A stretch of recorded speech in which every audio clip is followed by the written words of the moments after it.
Perfecto, estoy leyendo Desertar con esta maravillosa escritora que es Ariana Harwick y no sé por qué me hizo recordar muchísimo a este diálogo entre Wellebeck y Levi. ¿Te acuerdas cuando salió por anagrama hace bastante? Ajá, con Este, Houellebecq y Bernard-Henri Henri Lévy. sí, exacto. Siempre me apasionan los diálogos entre escritores, aunque debo decirte que tú pusiste una palabra que está mal ahí en la traducida, ¿no? Porque tú pones peleé cuando es peleé, ¿no? ¿Cómo? Tú pones peleé como un neologismo, digamos, cuando quieres decir peleé. Pero bueno, no importa. Bueno, no sé, o por ahí es un, no sé, no No, recuerdo. bueno, lo que pasa es que como estaban hablando precisamente de las traducciones, me llamó mucho la atención y por eso te lo menciono, digamos, ¿no? ¿Cómo Bueno, fue? fue probablemente un acto fallido. ¿Cómo fue este diálogo? Y cuéntanos un poquito el verlo ahora este, publicado por Dharma Books. Bueno, sí, bueno, muchas gracias por la nota, Mónica. Es un diálogo, a veces es una pelea, a veces es un intercambio, bueno, espero que no tan formal. No quisimos hacer un libro sobre teoría de la traducción o algo parecido, porque la verdad es que ni Ariana ni yo somos académicos o especialistas de esas cuestiones, pero bueno, los dos tenemos nuestras experiencias, bueno, ya más en el campo de la creación Literario. novelística, Ujú. claro, y yo, bueno, como traductor y también escritor, bueno, escribo cuentos, artículos, etcétera, etcétera. Nos conocimos hace un par de años en París. Ella vive en Francia hace un montón de años. Y nada, yo creo que le tiré la idea porque noté que a ella le interesaba mucho todo el tema de la traducción, de los idiomas en general. Ella al vivir en otro idioma, ella vive en el idioma francés todo el día, Sí, aunque es argentina, etcétera, etcétera. Y yo tenía esa experiencia también al haber vivido tantos años en Buenos Aires. Así que le tiré la idea, ¿no? ¿Y por qué no escribimos algo? Obviamente no dijimos, o sea, no pensamos en escribir un libro directamente, pero sí escribir un artículo o algo así. Y escogimos la forma dialogada porque, bueno, por una cuestión técnica, ¿no? Porque era el principio acá en Francia del confinamiento, entonces teníamos que intercambiar sí o sí por mail y empezamos a hablar, bueno, tal como empieza el libro, ¿no? Que ella y yo a la revés empezamos a contar cómo entramos ahí en la literatura, ella en la escritura, yo en la traducción. Así que fue primero una nota que se publicó, de hecho, en México, en Letras Libres, en la revista Enie de Argentina, en distintas revistas. Hubo muchas traducciones, así que notamos como un interés de la gente por la traducción y los idiomas, claro, pero desde nuestro punto de vista, como te acabo de decir, desde un punto de vista no académico, sino un punto de vista o una forma más bien divertida, dinámica. Y nada, al poco tiempo le mandamos el texto a Damián Tabarovsky, el editor argentino de Ariana, y nos dijo que quería hacer un libro, así que hicimos el libro con él. Después el libro salió en España con otra editorial y ahora estamos festejando y promoviendo, perdón, la salida del libro publicado por Dharma Books, con una tapa y un diseño sí, maravilloso. es Así que precioso. estamos súper felices.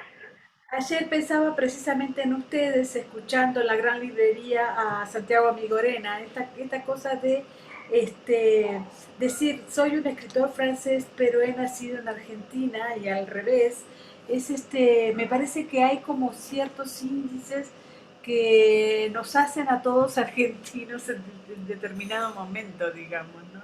Y creo que el libro transmite un poco eso, ¿no? Sí, bueno, hablamos mucho, bueno, esa es la cuestión, ¿no? La cuestión central del libro, ¿no? Los cambios de idioma y conocemos todos un montón de ejemplos de autores que nos encantan, que por motivos laborales o motivos familiares o por la historia, digamos, tuvieron que cambiar, tuvieron que mudarse de un idioma a otro. Eh, Sí, es una de las cuestiones que a mí me apasiona, ¿no? Y me encantan esos autores que tuvieron que crear su literatura, digamos, en otro mundo, en otra lengua. No sé, estoy pensando, obviamente, hay mil ejemplos, pero Gombrowicz, por ejemplo, Claro, el gran autor, digamos, polaco. polaco porteño.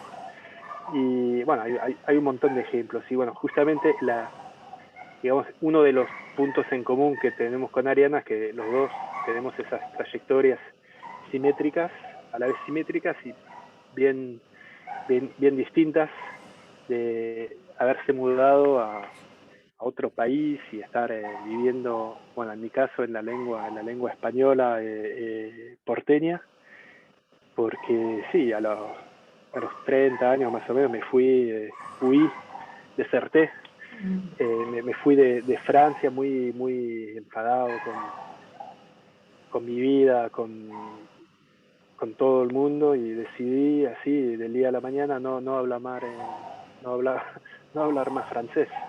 Así que estuve años sin hablar una palabra de francés, sino por motivos laborales. Y bueno, la vida es larga y complicada y un día tuve que volverme y hice, ahora tengo mi familia acá en París, pero esa experiencia me cambió por siempre. El diálogo entre un traductor y una escritora, y sobre todo viniendo de Ariana Harwick, es complejo también, ¿no? Cuando ella dice, es el espíritu de la época judicializar al disidente como un modo moderno de silenciar, de perseguir y de censurar. Cuando salió la novela en francés, una abogada en el marco de un juicio por otra cosa analizó mi novela, más entrevistas en la radio, mis escritos, es decir, el arte confundido con la vida, la moral burguesa corrigiendo y tachando frases de la novela. A mí me resulta particularmente esencial este pensamiento de Ariana, la sigo mucho precisamente porque está en contra de la cultura de la cancelación y se levanta a veces, muchas veces solitaria, digamos, hablando en contra de una cultura de la cancelación que está muy en boga en Francia, ¿verdad? Bueno, está muy en boga, bueno, al parecer, está muy en boga, digamos, bueno, no sé si por todo el mundo, pero en distintos lugares del mundo, y sí, acá está llegando, no sé. Después, lo que escribió, lo que dijo Ariana, no te lo puedo comentar yo directamente, te lo tenía que haber comentado ella, pero sí, el libro se llama Desertar porque los dos, bueno, discutimos, pero a veces estamos de acuerdo sobre un par de cosas fundamentales, una de ellas siendo que la lengua, entonces la traducción, la creación literaria está íntimamente ligada a una cierta forma de guerra y te voy a dar un ejemplo muy concreto. Hace unos meses me invitaron en una facultad en Francia para hablar de un tema de una traducción. Era en medio de la pandemia, así que me senté en una biblioteca separado por la gente por un cristal de vidrio y me sentí literalmente como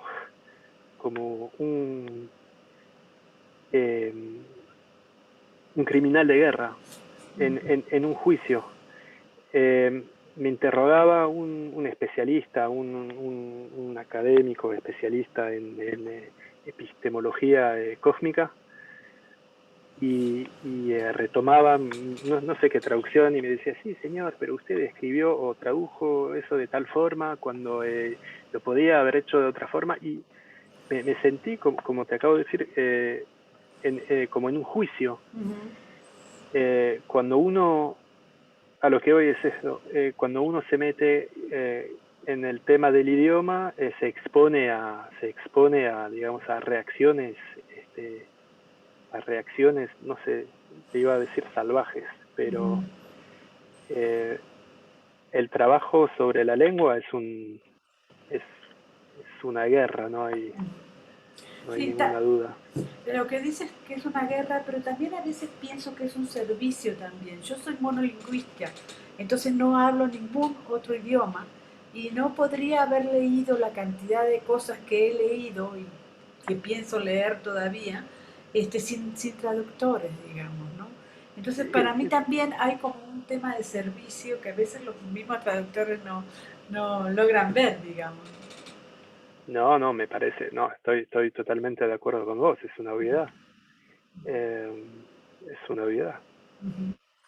¿Quién decide a qué países llegan las traducciones? Te preguntas tú. Obviamente al mercado la mayoría del tiempo te lo contesta. ¿Qué quieres decir con eso? Eh, no, muy sencillamente que si miramos el mapa de la circulación de los libros entre un país a otro, un continente a otro, eh, los libros se van de un punto A un punto B, el 90% por sí, cuestiones de mercado. Eh, no lo decía en un sentido peyorativo. Yo creo que Ariana se preguntaba por qué no sé, este autor colombiano o francés o chino llega o no llega a otro país. Muchas veces son azares, son coincidencias, pero en la mayoría del tiempo son cuestiones estrictamente comerciales, y me parece muy bien. Conozco a Melina Balcázar, que es una traductora del francés, que acaba de traducir a Pierre Klosowski, y entonces le preguntaba, bueno, ¿A pero quién? esto, ¿A quién? a Klosowski, Ah, sí. si pero esto el mercado no lo está pidiendo. Y ella me decía, no, No, por supuesto que no, y lo ha editado en Cantamares, claro. una pequeña editorial, y sin embargo es muy rico lo que ha hecho, digamos. Es un libro bastante Sí, grande. mira, yo todos los libros que he traducido son proyectos que yo llevé directamente a distintas editoriales, y de algún modo, bah, no, estoy exagerando un poco, pero de algún modo siempre fueron un fracaso comercial, eh, fracaso entre comillas, porque siempre fueron, eh, para mi gusto, libros muy bonitos, y bueno, yo traté siempre de hacer mi trabajo lo mejor posible, pero por eso te decía antes, cuando hablo de mercado, cuando hablo de circulación comercial, no hay nada de peyorativo. Eh, Eso. Finalmente es un diálogo sobre la literatura, sobre cómo hacer literatura en estos tiempos y es un diálogo que ha dicho Claudio Magris que este diálogo es fantástico, ¿no? ¿Cómo te sentiste tú y qué piensas que va a pensar el lector mexicano? Bueno, la frase que acabas de citar de Claudio Magris, no, bueno, no, sorprendió, y es obviamente un grandísimo honor, ¿no?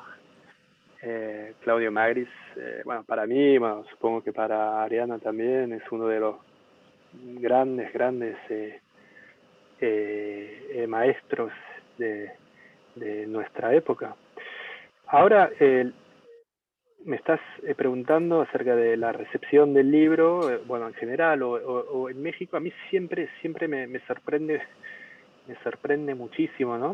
Lo que, o sea, cada lector lee algo distinto, a cada lector le llama la atención algo en particular o no le gusta algo en particular. Eh, por ahora, bueno, el libro salió, nada, o sea, hace unos días y estamos dando unas cuantas notas para medios de comunicación mexicanos y bueno, sí, me sorprende mucho porque hay una reacción de mucho entusiasmo. Al parecer hay mucho interés en México por esas cuestiones de las lenguas y creo, bueno, espero que nuestro libro sea un poco original, como creo que ya mencioné que no quisimos hacer un libro formal académico, bueno, porque no somos grandes profesores o teóricos de la literatura o la traducción. Quisimos hacer algo divertido, dinámico, que los lectores eh, que tengan o no una experiencia con la traducción o de poliglotismo puedan interesarse por el libro. Muchísimas gracias, gracias por la entrevista. Gracias a vos, Mónica, y espero que en algún futuro podamos viajar a México y bueno y conocer a los lectores mexicanos en directo y que nosotros también nos podamos conocer. Un abrazo, gracias.